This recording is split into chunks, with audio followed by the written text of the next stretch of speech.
Hi everyone, welcome back to the channel. In this quick tutorial, I will show you how to create a smooth speed ramp or velocity effect in CapCut PC.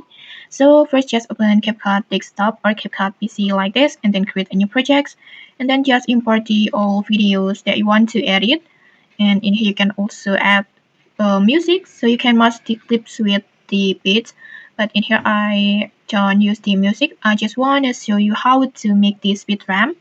And then in here, next just select the first video and then go to speed, this one you can see it, and then just tap on curve, and then in here I want to choose bullet bullet bullet graph like this, and then after that just adjust the graph like this,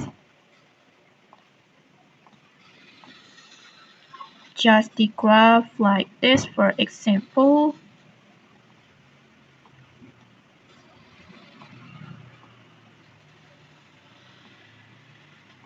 Okay, like this, and then next you can just make it more smooth with smooth slow-mo options. Just check please like this, and just apply these settings to another videos, and your video will look like this. Like this, you can see it. You can see it has the smooth velocity speed ramp, and if you are editing to music, make sure to adjust the durations of its clips so the speed change and cuts will match the beats more precisely. And okay, that's it. That's how you can create a smooth velocity speed ramp in CapCut PC. If you found this helpful, don't forget to like, comment, and subscribe for more tutorials. Thanks for watching, and see you.